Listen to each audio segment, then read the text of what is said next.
Chào mừng cô bác, anh chị và các bạn quay trở lại với kênh Cooking with Hana Phùng. Hôm nay Hana xin chia sẻ với cô bác, anh chị và các bạn cách làm bánh bột lọc từ bột bán rất là ngon.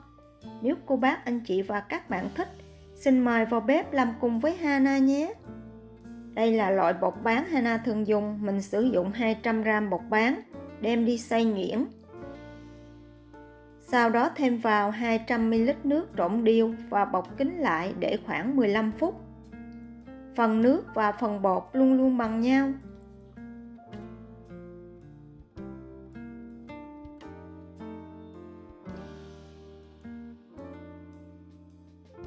Phần nhân Hana sử dụng 100g tôm loại nhỏ, cho vào 1 muỗng cà phê bột nêm gà, 1 muỗng cà phê đường, 1 muỗng cà phê bột ớt, 1/2 muỗng cà phê dầu điều, 1 muỗng cà phê hành tím băm và 1 muỗng cà phê tỏi băm. Mình sẽ trộn đều và để khoảng 10 phút. Sau 10 phút thì mình sẽ bắt một cái chảo lên bếp, cho vào 1/2 muỗng canh dầu ăn.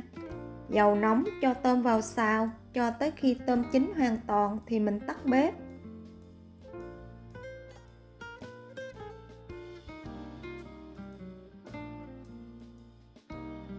Phần bột bán sau khi mình ngâm được 15 phút thì mình sẽ đem ra nhồi sơ khoảng 1 phút, cho bột thành một khối dẻo thì mình bắt đầu tạo hình.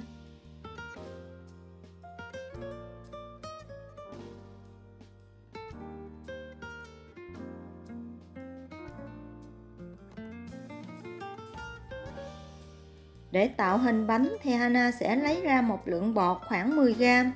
Mình sẽ vo tròn và ấn dẹp, sau đó cho tôm vào bọc lại. Phần bột này có thể nhiều hoặc ít hơn, tùy theo tôm lớn hay tôm nhỏ.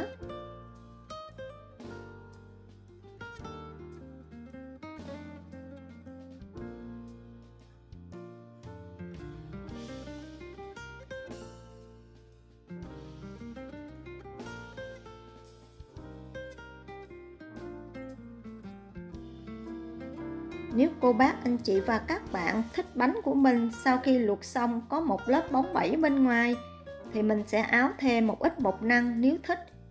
Còn nếu không, cô bác, anh chị và các bạn có thể bỏ qua bước này cũng được.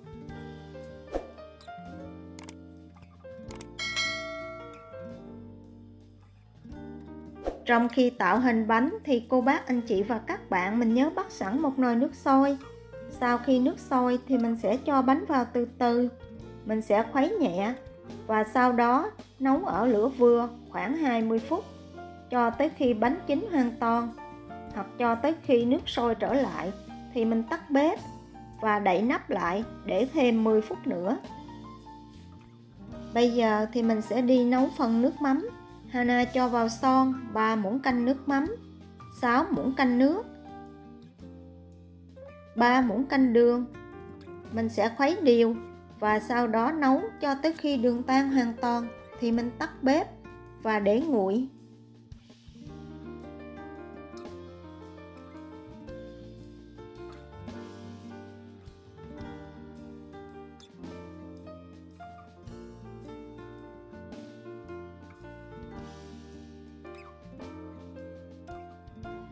Nước mắm sau khi để nguội thì mình sẽ thêm vào 1/2 muỗng canh nước chanh, một ít ớt băm. Mình sẽ khuấy đều và để qua một bên. Phần mỡ hành thì Hana sử dụng 3 muỗng canh dầu ăn, cho vào 1/2 chén hành lá cắt nhỏ. Mình sẽ cho vào lò vi sóng khoảng 25 giây. Sau đó đem ra trộn đều và để qua một bên. Sau 10 phút thì mình sẽ vớt bánh cho vào tô nước lạnh và vớt ra để ráo. Mình sẽ sang bánh vào một cái tô khác và thêm phần mỡ hành đã chuẩn bị lúc nãy vào trộn đều. Vậy là Hana vừa gửi tới cô bác, anh chị và các bạn món bánh bột lọc làm bằng bột bán rất là trong veo. Bánh ăn dai giòn, không ngán giống như làm bằng bột năng. Nếu cô bác, anh chị và các bạn thích những gì Hana chia sẻ, nếu đăng ký ủng hộ kênh của Hana nhé. Hana cảm ơn cô bác, anh chị và các bạn rất nhiều. Hana kính chúc cô bác, anh chị và các bạn nhiều sức khỏe, nhiều niềm vui và nhiều hạnh phúc. Hana xin chào tạm biệt và hẹn gặp lại lần sau.